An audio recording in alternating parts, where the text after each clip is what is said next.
Ahora sí estamos con el doctor Raúl Aveiro. Él es médico cirujano egresado de la Universidad del Pacífico de Asunción, Paraguay. Cuenta con una especialización en didáctica universitaria por la Universidad del Norte de Asunción, Paraguay. Cuenta con una maestría en ciencia de la educación por la Universidad del Norte de Asunción, Paraguay. Está cursando una maestría en educación de profesionales de ciencia de la salud por la Universidad de Barcelona, Barcelona, España. Es docente de la cátedra de morfofisiología humana de la carrera de medicina de la Universidad del Pacífico para Asunción, Paraguay. Es docente de las cátedras de metodología de la investigación 1 y 2 en la carrera de medicina de la Universidad del Pacífico, Paraguay y es tutor de trabajos finales de grado, carrera de medicina en la Universidad del Pacífico Asunción Pro. Entonces, Raúl, te agradezco por esta colaboración y espero que sea del agrado de todos, ¿verdad? Bueno, muchas gracias Sergio y muchas gracias nuevamente por la invitación. Bueno, entonces el día de hoy vamos a estar hablando un poquito de educación médica basada en evidencia. ¿Sí? Les voy a compartir mi pantalla y vamos a ir iniciando. Y estuve preparando algo interesante para la clase o la charla de hoy, en donde más que nada quiero mostrarles algunas herramientas y mostrarles fuentes de información de educación médica basada en evidencia, o sea, donde ustedes pueden buscar artículos sobre educación médica o sobre estrategias didácticas, sobre investigaciones realizadas y aplicadas en contextos pedagógicos o educativos. Entonces, me voy a tomar el tiempo para mostrarles más que nada esas fuentes y mostrarles de repente algunos estudios que, bueno, cómo pueden interpretar eh, la evidencia en cuanto a lo que es educación. Y bueno, van a ir conociendo un poquito más de esto. Yo sé que el tema de la educación médica, así como tal, es bastante amplio, pero lo que respecta a la educación médica basada en evidencia otra vez deriva de una corriente que es la medicina basada en evidencia, ¿sí? Entonces vamos a ir viendo un poquito qué es la medicina basada en evidencia y bueno, de ahí vamos a desprenderle a la educación médica basada en evidencia, las fuentes en donde vamos a estar encontrando, donde podemos encontrar artículos sobre educación médica basada en evidencia y vamos a ver algunos textos sobre educación médica basada en evidencia. Me aguardo un momentito, voy a ir compartiendo la pantalla y vamos a ir iniciando.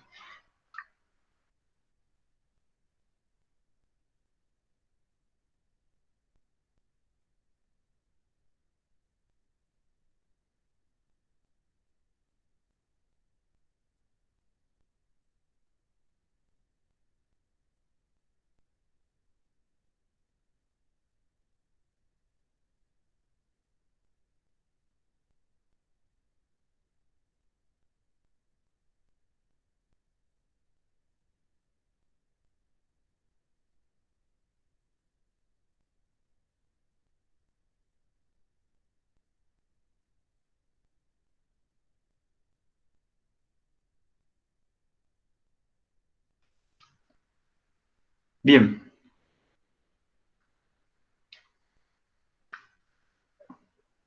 Estamos viendo, Raúl, no te preocupes.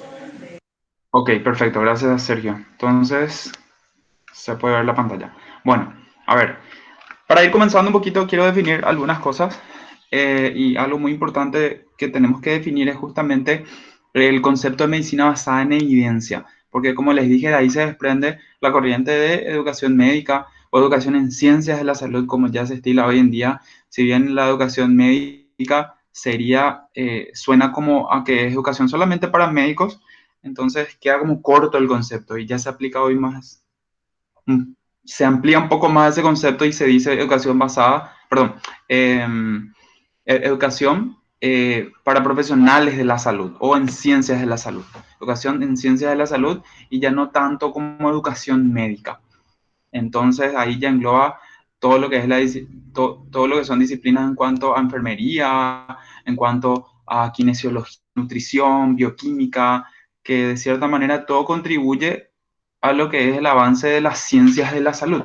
Entonces hay como un límite que se creó en cuanto a la medicina separada de las otras disciplinas de ciencias de la salud que ya se está acabando hoy en día. O sea, ya es como todo integrado y la educación se le ve como un todo en cuanto a ciencias de la salud. O sea, ciencias de la salud, sí, si bien no es lo mismo enseñarle a un estudiante de medicina como un estudiante de odontología o de nutrición humana, ya se trata de igual manera de poder integrar los saberes y aplicar las mismas estrategias. O sea, la educación es una ciencia transversal, se puede aplicar a cualquier ámbito. Entonces, se trata de englobar la educación aplicando a ciencias de la salud en general. Y bueno, cada intervención siempre, por supuesto, se trata de que sea lo más específica posible. O sea, como les dije, hay estrategias para enseñar a estudiantes de medicina, a estudiantes de odontología, pero la mayoría de las estrategias son transversales. Por ejemplo, una estrategia didáctica que se usa mucho es el ABP, que es el aprendizaje basado en problemas, ¿sí? O el ABC, que es el aprendizaje basado en casos, que son casos clínicos modelos que se puede aplicar a un estudiante de medicina, a un estudiante de nutrición humana, a un estudiante de odontología. Solamente que hay que discriminar para cada contexto específico. O sea, probablemente se le sitúa en un contexto clínico de nutrición para el estudiante de nutrición, lo mismo en un contexto clínico odontológico para el estudiante de odontología y en un contexto clínico ya más general para el estudiante de medicina. Pero la estrategia es aplicada, la estrategia aplicada es la misma. Entonces, el ABP o el aprendizaje también basado en casos se aplica a los tres contextos. Entonces, de ahí deriva de lo que se dice que hoy en día ya prácticamente se usa educación para profesionales de la salud o educación en ciencias de la salud y no solamente educación médica. Bueno, vamos a comenzar con el concepto de medicina basada en evidencia.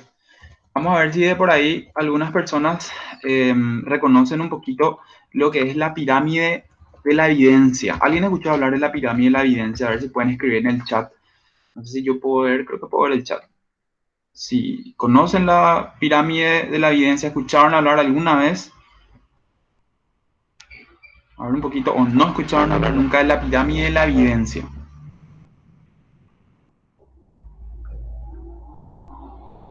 Parece que nadie ha escuchado hablar de la pirámide de la evidencia.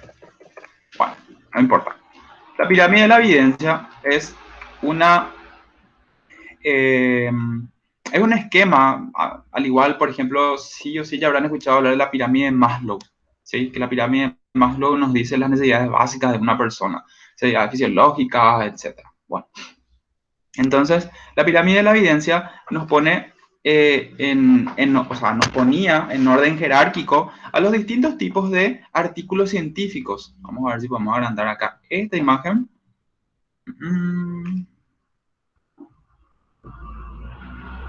Bueno, nos ponía acá, esta es la pirámide que se propuso en algún tiempo en un artículo ya de hace un tiempito, en donde decía, bueno, estos artículos científicos tienen, si los ordenamos, o sea, los distintos tipos de artículos, como bien saben ustedes, o si no lo saben, hay tipos de artículos. Por ejemplo, están los reportes de casos, están los artículos originales, están los estudios de cohorte, que son seguimientos de grupos de pacientes así en una línea de tiempo, están las revisiones sistemáticas, están los ensayos clínicos.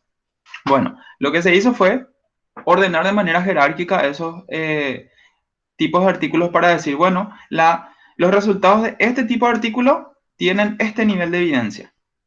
Por ejemplo, un caso clínico que yo publico en una revista en donde yo, por ejemplo, publico, un caso raro o un caso nuevo.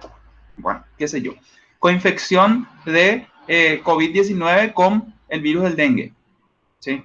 Entonces, ese artículo proporciona una evidencia. Capaz sea el primer caso reportado y está descrito y se contrasta otra vez con literatura científica actual. Entonces, eso aporta resultados de esa publicación. O sea, es como un artículo original, pero no se considera artículo original porque es solamente o un caso o una serie de casos corta. ¿Sí? A partir de 30 casos, ¿sí? Ya se le considera cuando nosotros describimos describimos variables de casos clínicos reportados a partir de 30 casos para adelante, se le considera un artículo original, que aporta resultados originales. Entonces, de acuerdo a nuestro tamaño de muestra, si es menor a, 30 casos, tenemos una serie de casos, y si es un solo caso, es un reporte de caso, ¿sí? Reporte de casos, serie de casos, después ya vienen los artículos originales.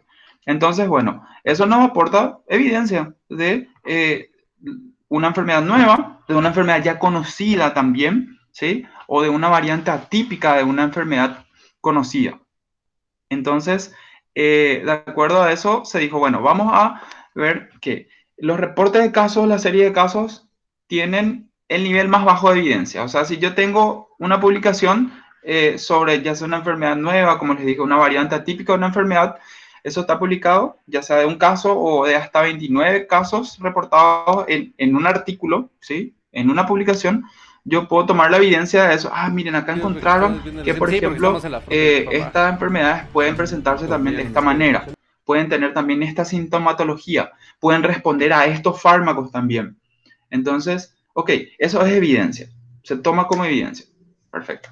Después dijeron, perfecto, ellos tienen un nivel de evidencia, pero es el nivel más pobre de evidencia o el nivel más básico de evidencia, ¿sí? ¿Y por qué evidencia? ¿Para qué es la evidencia? La evidencia se dice justamente en torno al concepto de medicina basada en evidencia.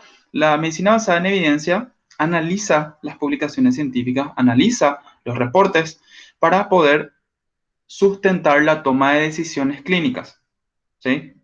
Si yo voy a hacer un diagnóstico clínico, normalmente, bueno, yo sé por lo que me enseñaron en la facultad, yo sé por lo que está escrito en los libros que usé para mi carrera, yo sé por lo que aprendo en el internado, por lo que aprendo en la residencia médica o por lo que me enseñan mis docentes, que bueno, a ellos les enseñaron sus docentes y se pasó de generación en generación esa información.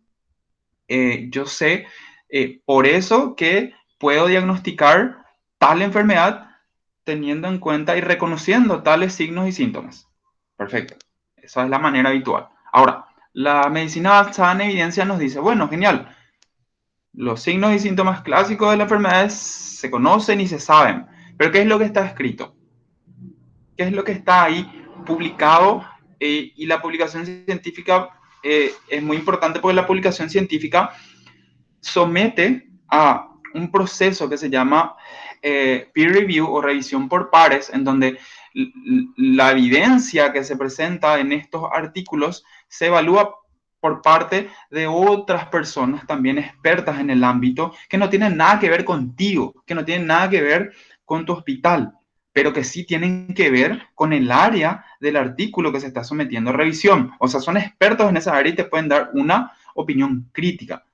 O sea, ellos no son tus amigos, ellos no saben quién sos, no saben cuál es tu hospital, etcétera. Si solamente reciben un artículo en donde se dice, ah, bueno, perfecto, yo voy a mirar. Bueno, la metodología que se aplicó para realizar este artículo es pobre o es una metodología consistente. Tiene estas fallas, hay estos errores, o perfecto, está todo bien, genial. Entonces, ese proceso se llama proceso de revisión por pares. Se somete a una evaluación de la comunidad científica de expertos y eso sirve como validación de ese artículo para que luego salga publicado.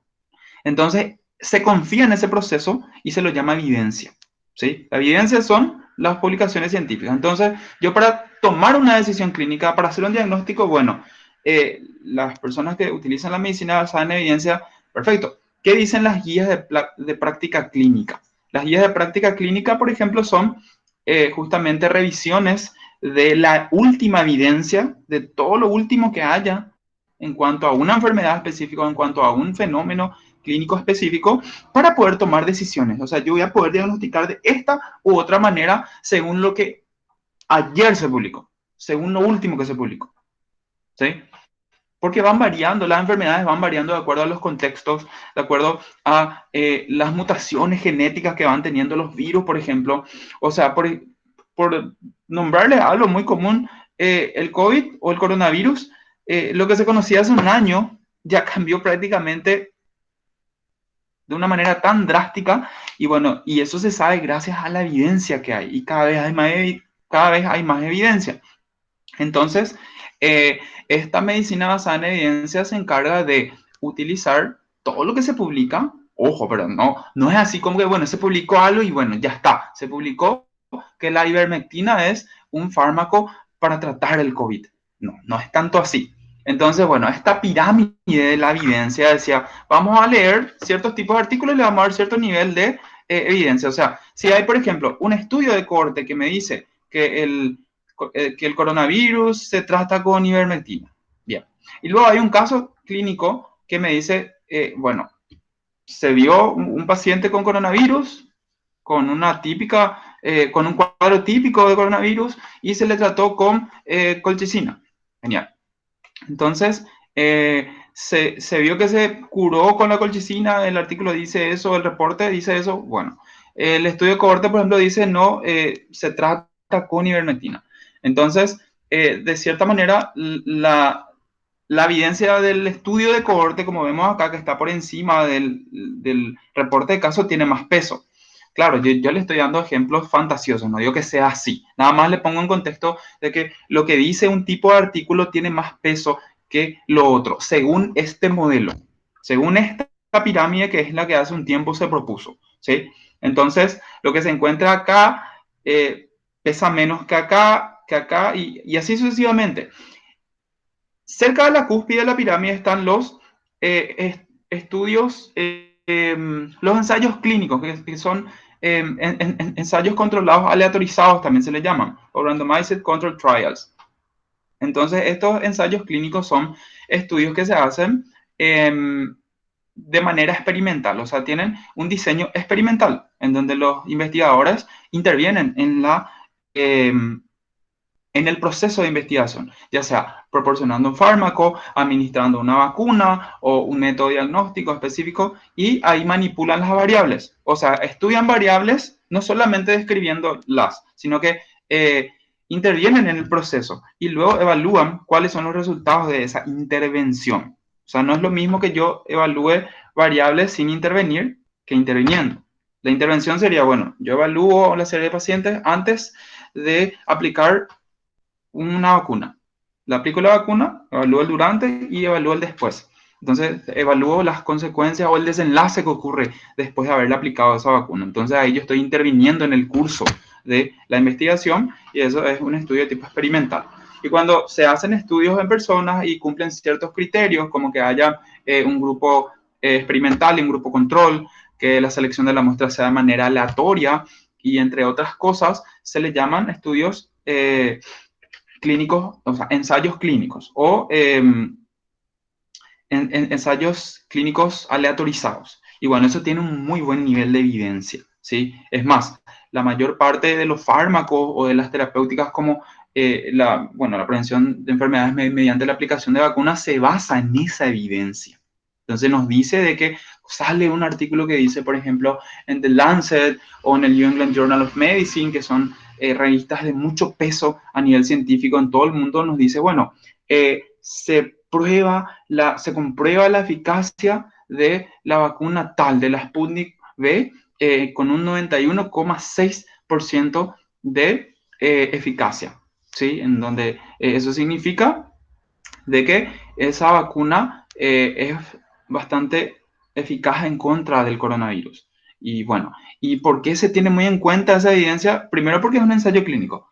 Luego también porque está sometida en una revista de altísimo impacto que sus procesos editoriales son súper serios. O sea, se confía en ello, donde muchos expertos de alto rango, de alto nivel evalúan esos trabajos y dicen, no, acá hay un error, se tiene que corregir, se corrige, se puede corregir y se vuelve a mandar a los autores y así. Eso se llama proceso editorial y al final sale un artículo que ya está evaluado por pares. Entonces, la evidencia de eso nos dice, ok, confíen en la vacuna. Ahora, hay un nivel más alto que eso, que son las revisiones sistemáticas o los metaanálisis, que las revisiones sistemáticas lo que hacen es revisar el conjunto, por ejemplo, de todos los ensayos clínicos sobre ese tema. O sea, yo quiero hacer una revisión sobre las vacunas de COVID. Bueno, o sobre una vacuna específica, sobre la vacuna, la Covaxin India. Entonces, yo voy a hacer una revisión sistemática de todos los ensayos clínicos que haya sobre eso. Hay 4 ensayos clínicos, hay 5 ensayos clínicos sobre esa vacuna. Perfecto. Yo, mediante un proceso que se llama revisión sistemática, luego voy evaluando todos los artículos publicados de ensayos clínicos de esa vacuna. Entonces, hay unas pautas que se siguen en una guía que se llama Prisma, que es una de las más usadas, que nos dice, bueno, la revisión sistemática se hace de esta manera, se seleccionan de esta manera los artículos, se hace una discriminación, se excluyen si son así o asá. Entonces, luego se hace un metaanálisis en donde los resultados otra vez de todos esos artículos se reanalizan, o sea, no es que se reanaliza, sino que se analizan los resultados finales de cada uno de ellos. O sea, ellos ya analizaron sus propios resultados, pero los resultados juntos se analizan y a eso se le llama metaanálisis. Entonces, eso nos da otra vez una evidencia más alta de cada estudio separado. Entonces, eso estaba en la cúspide de la evidencia científica en este modelo, ¿sí? En donde lo que decía una revisión sistemática era, por supuesto, mucho más fuerte que lo que decía un reporte de caso, ¿sí? Entonces, por eso, hoy en día, el tema de la terapéutica para COVID, de los tratamientos para COVID, bueno, hay algunos estudios que salieron así en el aire y dice, bueno, es efectiva la colchicina, son efectivos los corticoides inhalatorios, es efectivo el remdesivir, el baricitinib, el ritonavir, el lopinavir, etcétera. De todos esos se hacen otra vez revisiones sistemáticas, se hace una lectura crítica y muchos fueron descartados, otros se usan, sí se usan, y eso ya depende del contexto clínico del hospital, si el hospital y los médicos de ese hospital deciden usarlo, bueno, genial. Pero la medicina basada en evidencia te da una manera de poder interpretar cada artículo y de cómo realizar justamente ese diagnóstico clínico o ese tratamiento clínico basado en una interpretación correcta de la evidencia. ¿Qué pasó con esta pirámide? La A es la vieja pirámide, ¿sí? Se fue revisando esa pirámide en donde se dijo, bueno, genial, mal no está, pero vamos a reevaluar un poquito esto. Se cortó de la pirámide la parte de las revisiones sistemáticas y los metaanálisis. Se cortó de la pirámide y se propone el modelo C, en donde mediante las revisiones sistemáticas y los metaanálisis se evalúan todo el conjunto de la evidencia en todos esos casos, en todos esos tipos de publicaciones. Y de ahí se hace una interpretación de lo que sería, hay una tabla de grado de evidencia, dice, grado de evaluación de la evidencia, del desarrollo del artículo y de la evaluación otra vez del conjunto de evidencia y se hace una interpretación crítica. En resumen, se hace una interpretación crítica en donde se dice, bueno, este artículo tiene estas fallas, entonces no puede ser considerado. Por más que sea un ensayo clínico, hay muchísimos ensayos clínicos que se publican en muchas revistas que están mal hechos, que tienen sesgos. Los sesgos son errores que pueden haber en el proceso de la investigación, en los resultados de la investigación, en la selección de los participantes, y no todo lo que se publique tiene evidencia. No porque, por ejemplo, esté publicado, o sea, el modelo anterior era, bueno, todo ensayo clínico que estaba acá tenía un altísimo nivel de evidencia. El modelo nuevo te dice, no, si vos lees ese ensayo clínico, y gracias a las revisiones sistemáticas se pueden interpretar de que ese ensayo clínico puede tener un grado de evidencia menor que un reporte de casos si está mal hecho. Entonces, en esto se basa la medicina basada en evidencia. Este es el nuevo modelo que está acá abajo, que dice de que estos estudios se tienen que evaluar de manera crítica y pueden tener muchos errores. Entonces, se tienen que subsanar, o sea, se ve qué se toma y qué no se toma. No es porque está escrito ahí significa que es ley. No, o sea, ya está mucho más rigurosa la cosa. ¿Por qué? Porque ya hay miles de estudios sobre miles de cosas que se dicen no. O sea, los entes reguladores como la Organización Mundial de la Salud, las organizaciones que tienen peso en las decisiones, como la CDC de los Estados Unidos, las organizaciones de médicos, como la Asociación Americana de Médicos, la FDA, que es la Administración de Drogas y Alimentos de los Estados Unidos, que aprueba los medicamentos, las vacunas de los Estados Unidos y de casi todo el mundo, la FDA de Europa, que es no me acuerdo cómo era la FDA, o sea, es como la FDA de los Estados Unidos, pero es de Europa.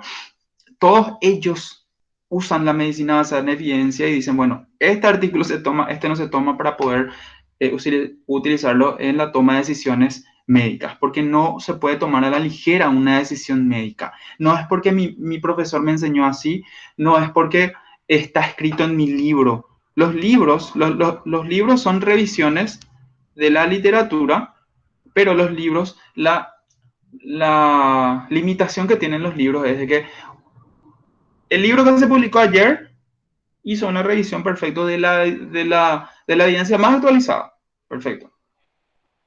Ese libro probablemente tiene publicaciones o tiene la última evidencia de hace unos 2 o 3 años porque tiene un proceso de revisión, tiene un proceso otra vez de evaluación, porque un libro tiene un trabajo muy grande. Las grandes editoriales, bueno, sacan por lo menos cada 2 años o cada 3 años ediciones nuevas para mantener actualizados eh, sus grandes libros conocidos, el Guyton para fisiología, el Harrison de medicina interna, etcétera, el Schwartz de cirugía, y bueno, entonces los libros se quedan ahí en esa evidencia. Tiene 3 años, tiene 4 años, ya es viejo. Ya hay muchísimos estudios más nuevos y con un nivel de evidencia mucho más alto. Entonces no queda obsoleto. Es más, hay educadores que dicen, y de corrientes filosóficas de la educación, que dicen que hoy en día lo que aprende un estudiante que cuando inicia la carrera, al recibirse ya quedó obsoleto, porque tan rápido es el avance de las ciencias, de la tecnología, y en este caso de la evidencia, que va a reemplazarse por información nueva en el año o al año siguiente, como máximo. Y bueno, esto es la medicina basada en evidencia. No sé si hasta acá alguien tiene alguna duda, alguien quiere comentar algo, quiere preguntar algo, para que no sea tanto como un monólogo. A ver, ahí dice Iris, en la pirámide no se tiene en cuenta el tiempo. Por ejemplo, si un estudio de cohorte presenta algo, se publica y luego viene algo más nuevo, un reporte de casos que tiene menos importancia, pero es una publicación más nueva. No, justamente no se tiene en cuenta el tiempo porque eh, el reporte de caso es un solo caso. Y ponele que si vos comparás ambos artículos, en ese caso sí podemos seguir usando, vamos a decirle, este nivel. ¿Sí? Si ambos artículos tenemos un estudio de cohorte, que es un seguimiento de pacientes, y tenemos un reporte de caso, y ambos están muy bien hechos, metodológicamente, críticamente hechos, pero el reporte de caso nos dice, por ejemplo, bueno, el estudio de cohorte nos confirma que para la diabetes se trata normalmente los casos leves con metformina. Perfecto. Pero un caso nos dice que justo trataron por decirle, con antibióticos la diabetes. Está súper bien hecho y nada, se ve la evidencia y efectivamente aparentemente el paciente se curó con antibióticos de la diabetes, por decirles, ¿verdad? O sea, es un ejemplo muy extremo. Pero, ¿qué pasa? Por más de que sea más nuevo eso, el nivel de evidencia que aporta todavía es pobre, ¿sí? O sea, todavía hay muy poco, se tienen que hacer más estudios, se tiene que hacer por lo menos un estudio de más de un paciente, un estudio de cohorte, o hacer un ensayo clínico, o varios ensayos clínicos para decir, ok, el nivel que sostiene esa premisa, el nivel de evidencia que sostiene esa premisa es válido para decir que se puede usar ese medicamento para tratar esa enfermedad, cambiando lo que se venía haciendo. Porque muchísimas enfermedades ya cambiaron sus tratamientos. Hay enfermedades infecciosas que son multidrogoresistentes y ya no se curan con el antibiótico de hace 5 años o hace 10 años. Y se van cambiando y actualizando los libros, así. No sé si respondí a tu pregunta, Iris. Bueno, genial. Bueno, ahora que entendimos un poquitito lo que es la medicina basada en evidencia y pueden ver este artículo Si les interesa, les pongo acá el link en el chat y luego lo revisan con más detenimiento. Voy a hablar un poquito de algunas fuentes en donde ustedes pueden encontrar educación basada en evidencia, ¿sí? ¿Cómo encontrar qué es la educación basada en evidencia? Y bueno, tomamos el concepto de la medicina basada en evidencia y lo aplicamos a la educación. Los artículos que se publican se van teniendo en cuenta para poder desarrollar nuevas estrategias eh, pedagógicas, didácticas o de enseñanza-aprendizaje. Se van mejorando los procesos de enseñanza-aprendizaje, van cambiando las mallas curriculares, ¿sí? Va cambiando la manera en que se enseña la medicina. Inclusive desde lo que era la enseñanza anterior que deriva de una corriente filosófica llamada conductivismo, hasta lo que es hoy, ya se habla de un paradigma que le está, eh, que está tomando más terreno, que es el constructivismo. El conductivismo era la corriente en donde el docente tenía la máxima palabra, la clase magistral era la palabra mayor, el estudiante venía a la clase para aprender, podía preguntar para tener más información. Genial. El constructivismo, que es esta corriente que está tomando más lugar, como le dije, es bien lo que sería como una enseñanza bidireccional, en donde se crean, por ejemplo, espacios de debate en donde tanto el docente como el estudiante pueden aprender. Y muchos de ustedes capaz piensen, pero ¿cómo va a aprender el docente? ¿Acaso el docente no es el que lo sabe todo? No, el docente no es el que lo sabe todo. El docente nada más es un facilitador. El docente viene a ser como un instructor en donde si bien él sabe o él maneja la teoría sobre un tema que tiene que dar, los estudiantes tienen acceso a la misma cantidad de información que el docente. O sea, hoy en día en la palma de nuestra mano tenemos información de todo, solamente que tenemos que saber cómo buscarla. Y con las adecuadas técnicas de búsqueda podemos encontrar lo mismo o más información que el docente. Entonces el constructivismo nos dice que el estudiante eh, es parte de su proceso, o sea, forma parte de su enseñanza. El docente el estudiante puede buscar de manera autónoma o se pueden crear espacios de debate en donde el estudiante esté buscando y aportando información nueva para todos, ¿sí? No significa que el docente tiene que saber todo. O sea, el profesor en el aula antes era, no, el profesor sabe todo, es la eminencia, es la palabra mayor, no se puede hablar fuerte y lo que dice el docente es porque sí. O sea, vos le preguntas, pero ¿y por qué tal cosa, profesor? ¿Acaso no podría ser de esta manera? No, en el libro dice así. No, a mí mi profesor que tiene 200 años me enseñó así. Y es algo que habrán escuchado muchísimo. Yo escuché muchísimo. Yo me recibí hace muy poco tiempo. Entonces, a mí me enseñaron bajo un contexto predominantemente conductivista. También, por supuesto, van cambiando los tiempos. También, o sea, en mis últimos años sí ya noté un poco más de constructivismo, por suerte, y eso es muy importante porque en medicina, bueno, a nivel mundial y en el primer mundo, como se suele decir, el constructivismo es la palabra mayor y se viene implementando desde hace muchísimo en la educación en ciencias de la salud.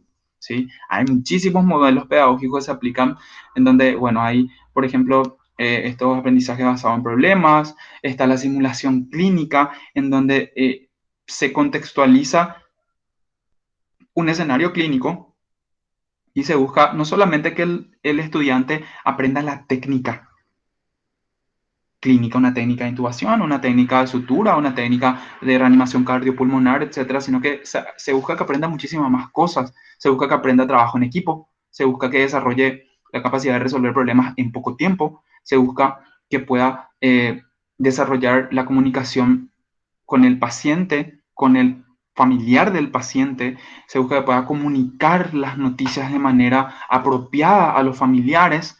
O sea, hay muchísimas cosas en donde el docente nada más estimula y trata de ayudar a que el estudiante despierte esas actitudes, ¿sí? Y que ya hoy en día se denominan competencias. Migramos otra vez de un sistema curricular basado en objetivos a un sistema basado en competencias. El estudiante no es que tiene que aprender, se queda corto en el aprender o saber tal cosa.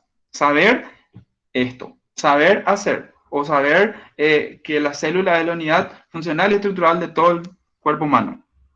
Se queda corto, o sea, tiene que saber, ahora, hablo de paradigma educativo, que es que es la educación basada en competencias, en donde el estudiante aprende el saber, que es el saber propio, la información teórica, el saber hacer, que es la parte práctica, o sea, como por ejemplo manejar una enfermedad específicamente, o bueno, hablemos de la reanimación cardiopulmonar. Yo sé la teoría, sé lo que es el saber ser, eh, luego está el saber hacer, que es aprender la técnica de reanimación cardiopulmonar, y luego está el saber ser, que es lo que le da la cerecita de la torta de la educación basada en competencias, que el saber ser es qué aptitudes tomar en ese contexto de reanimación cardiopulmonar, cómo trabajar con tus colegas, cómo trabajar frente al paciente, cómo trabajar con los familiares del paciente, le agrega sentimiento. Entonces eso es una competencia. Si tienes esos tres componentes, el saber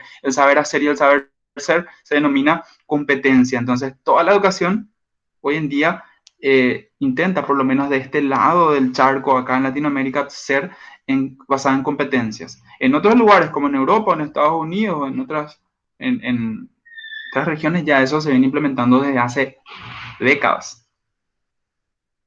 Bueno, eso y la educación basada en evidencia son los pilares que hoy en día son las nuevas corrientes y va cambiando y se va mejorando y bueno, puede que mañana o sea, lo que es hoy puede que mañana ya no sea. ¿Y cómo ustedes van a poder encontrar más información sobre todo eso? Acudiendo primero a las fuentes de evidencia, que son las revistas científicas, las publicaciones científicas, que les van a dar una idea mejor o les van a mantener actualizados y actualizadas, y acudiendo a los órganos que son, o a las organizaciones referentes en esto. Ya tenemos a la Federación Mundial de Educación Médica, que es la WFM, que bueno, ellos tienen algunas cosas muy interesantes, como por ejemplo ellos tienen un directorio mundial de escuelas de medicina. Ellos tienen una base de datos de donde ustedes pueden buscar todas las facultades de medicina del mundo que ellos tienen ahí, que ellos tienen integrados. Por ejemplo, a ver, vamos a buscar, a ver, a ver, creo que está acá, esta es la lista.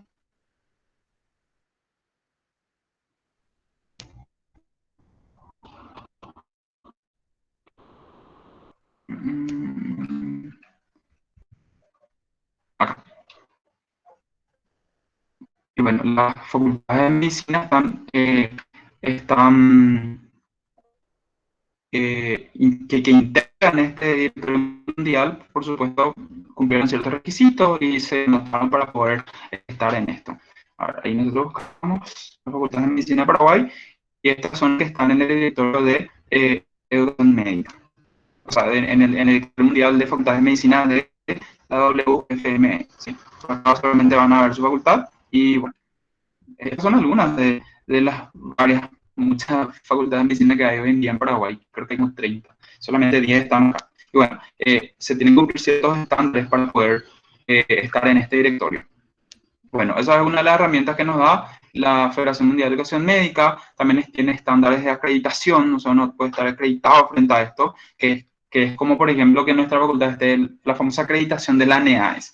Sí, estar acreditado ante la ANEAES hoy en día es un requisito y es algo básico. Y esto es algo que, bueno, creo que ninguna facultad de Paraguay tiene esto, pero les digo que ellos acreditan justamente evaluando ciertos aspectos de la enseñanza en tu facultad y les dan un reconocimiento, y reconocen el programa curricular de medicina. Todo basado, por supuesto, en criterios con evidencia y cosas así, y ciertos estándares también. Después tenemos a la AMI, que es la Asociación de Educación Médica de Europa, que también es un ente súper, súper referente en lo que es educación médica. Ellos tienen miles de cosas y es súper interesante. Uno puede ser parte, puede ser fellow de la AMI, ¿sí? O puede ser un miembro. Es como ser miembro de un órgano colegiado, o sea, como miembro de la Sociedad Paraguaya de tal cosa, Sociedad Paraguaya de cuando ya son profesionales de medicina interna, de cirugía, etcétera. Bueno, lo mismo. Uno puede ser miembro de del AMI, en donde puede tener, por supuesto, ciertos beneficios, ¿sí? O sea, uno se suscribe, tiene una membresía, tiene que respaldar su experiencia en educación médica y todo eso. Y luego, una vez siendo miembro, acceda a ciertos beneficios, como por ejemplo, tienen descuentos en los cursos que ellos tienen cursos espectaculares que están acá, que son cursos sobre medicina basada en educación en evidencia, sobre investigación, entre otras cosas, simulación clínica, y son, por supuesto, reconocidos por, o sea, por múltiples entes a nivel mundial. Entonces, tener uno de estos cursos le acredita a ustedes las capacidades, ya sea en investigación o en lo que sea espe específicamente el curso. Tienen revistas científicas, que a eso también voy a ir después. Tienen conferencias a nivel mundial. Ellos también hacen guías de práctica en educación médica, ¿sí? Tienen sus publicaciones propias, recursos, en donde ellos van actualizando guías. Por acá están las guías de LEIME. Acá, Publications. Y ustedes pueden revisar para encontrar recursos. Acá están, por ejemplo, las guías. Bueno, acá están las dos revistas que ellos manejan, que es Med Publish y Medical Teacher, que son, bueno, ambas son revistas en educación médica muy bien indexadas y de muy buen impacto, especialmente Medical Teacher. Después están las guías de LAME, en donde ellas tienen categorías, acá van a ver planeamiento curricular, evaluación, manejo de la educación, investigación en educación médica, teorías en educación médica, enseñanza y aprendizaje, ¿sí? Y ellos van actualizando y bueno, se vende, pero para los miembros creo que algunas son gratuitas o tienen un descuento. Y estos se actualizan cada año, sale no sé cuántas guías y bueno, son manuales o son documentos de importancia en lo que es evidencia en educación en ciencias de la salud. Bueno, entonces estos recursos pueden ustedes ver en lo que es la AMI. Al igual que, como les digo, en la Federación Mundial de Educación Médica tienen muchísimos recursos. Vamos ahora un poquito a un evento que también es clásico del AMI, que es el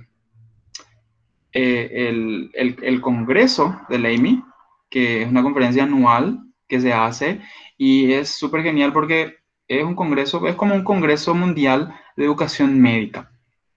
Y ustedes pueden presentar sus trabajos de investigación, tienen conferencias, etcétera, etcétera. Y ahora va a ser virtual en este año, totalmente virtual, ¿sí? Es del 27 al 30 de agosto. El año pasado también ya fue virtual. Y pueden inscribirse y participar. Acá están todas las áreas que van a estar dándose en sesiones mediante las videoconferencias. Las publicaciones son las revistas que les mencioné. Tenemos a Medical Teacher, donde ustedes van a buscar todo lo que son publicaciones en cuanto a educación en ciencias de la salud.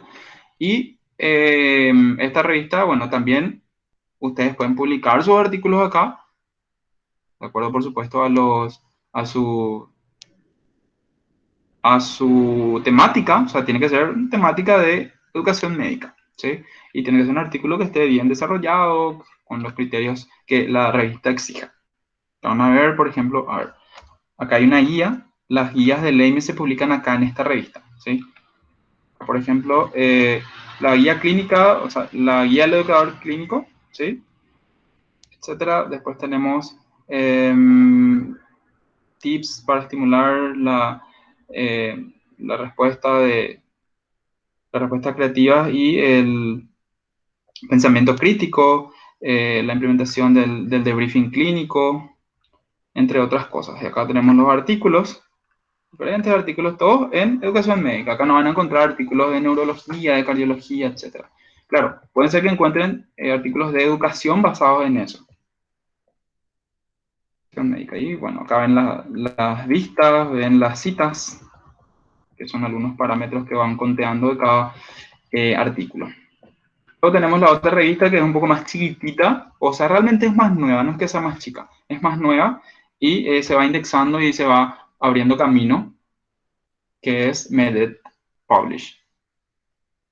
De repente, si vos envías un artículo y te rechazan de acá, te sugieren que publiques acá. Para publicar acá también se cobra lo que se llama APC, que son cargos por artículo, o sea, tiene un costo de la publicación. Una vez que ellos aceptan tu trabajo, te dicen, bueno, se paga creo que algo como 1.600 euros para que tu artículo esté publicado. Acá es gratis. Acá pueden ver muchísimos artículos, también hay guías prácticas, hay estudios de casos también. Acá, por ejemplo, van a ver que hay algo aplicado a la nutrición. Por eso vamos hablando de educación en ciencias de la salud. Esto es en inglés. Para la gente que de repente no maneja inglés, esta también es una revista muy interesante que es la revista de Educación Médica, que es de España, que está muy bien indexada, está en la base de datos Scopus también, está en Cielo, y es muy interesante en cuanto a educación médica, ¿sí?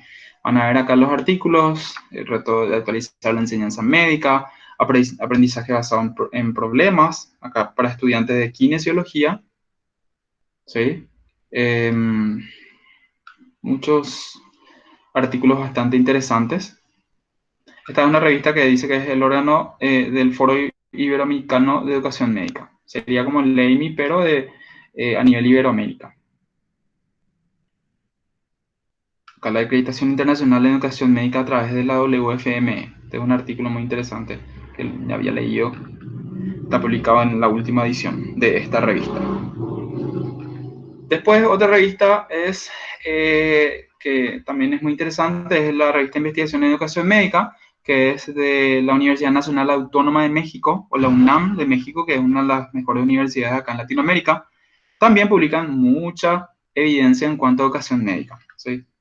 Acá van a ver artículos súper interesantes sobre estudiantes de medicina, sobre estrategias didácticas, sobre proceso enseñanza-aprendizaje, entre otras cosas. Y acá están las indexaciones también, por si quieren en algún momento publicar algo acá. Pueden, por supuesto, también hacer búsquedas ustedes bibliográficas en bases de datos de importancia, como PubMed o Scopus o Web of Science, y encontrar artículos. Bueno, acá está una base de datos en donde ustedes pueden ajustar el rango de antigüedad de las publicaciones que van a entrar dentro de su búsqueda. Pueden ver si quieren solamente artículos que tengan disponible el resumen, el texto completo gratis o el texto completo que no sea solamente gratis, ¿sí? Pueden elegir los tipos de artículos. Acá justamente están revisiones sistemáticas, revisiones, ensayos clínicos, metaanálisis, libros y documentos que no sean todo lo anterior. La antigüedad de publicación, pueden inclusive aplicar más filtros y así generar una búsqueda un poco más específica. Acá ven artículos que están en muchas otras revistas que no solamente son esas que les mostré, porque hay muchísimas revistas de inclusive más impacto. Acá, por ejemplo, vemos BMC Medical Education, que también es una revista muy interesante y de muy alto impacto, entre otras. Entonces, en estos lugares ustedes van a poder encontrar artículos sobre medicina basada en evidencia. Siempre, claro, acá, en este caso, cuando es una base de datos que aglomera miles de revistas de distintas disciplinas, tiene que usar los términos apropiados, ¿verdad? Por ejemplo, yo puse esto, que es un término muy general, pero pueden hacer una búsqueda un poco más avanzada, pero eso es harina de otro costal. O sea, lo que sería búsqueda bibliográfica avanzada, nos tomaríamos toda una charla aparte para poder aprender. Pero bueno, igual, lo mismo en Google Scholar, ustedes pueden ir haciendo búsquedas sobre el tema y les van a salir artículos más ya en español. Y nada, eso en cuanto a las fuentes de información sobre educación médica o educación en ciencias de la salud, en donde ustedes pueden ir accediendo. Les voy a pasar acá los links para que ustedes puedan de repente darle una miradita rápida ahora, si ya lo quieren curiosear. Y nada, les escucho de repente si tienen alguna duda. Por el momento es lo que les puedo comentar al respecto. No me quise centrar en una charla meramente teórica, sino que le quise hacer práctica para que ustedes puedan curiosear, puedan investigar un poco en dónde encontrar, o sea, todo lo que ustedes encuentren en estos lugares, en estas fuentes que yo les mostré, van a encontrar información de calidad. ¿Sí? No les quise dar una charla teórica en donde yo les explico y hablo, no quise hacer justamente una charla muy conductivista, quise hacer también una charla un poco más constructivista y que ustedes curioseen y encuentren acá y se pregunten un poco, ah, mira, un poco interesante este trabajo, o que se animen a publicar inclusive artículos en estas revistas, que es muy posible. Yo siendo estudiante llegué a publicar en varias de estas revistas, por ejemplo, en esta investigación en educación médica, también tengo un artículo publicado en Medical Teacher, y eso es lo que nos brinda la investigación, o sea, haciendo investigación vamos aprendiendo muchas cosas, aprendemos a hacer investigación, por supuesto, y aprendemos el tema que estamos investigando, ya sea educación médica, ya sea neurología, o lo que ustedes, o a lo que a ustedes les interese o lo que les apasione. Y eso es todo. No sé qué les pareció. ¿Quieren comentar algo? Sergio. Buenísimo, Raúl. Creo que la conferencia estuvo bastante completa. La verdad que me gustó bastante.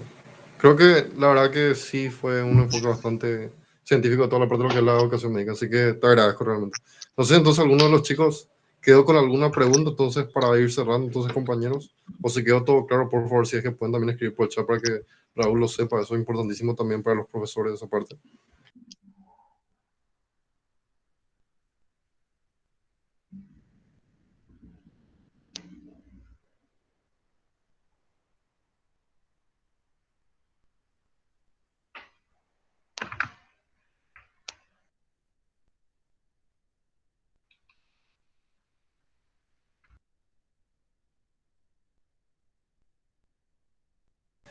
No, parece que no. Entonces, Raúl, creo que podemos ir cerrando. Te agradezco realmente de nuevo por esta colaboración. Yo sé que hace poco colaboraste con nosotros también en CP, otra vez en la asociación.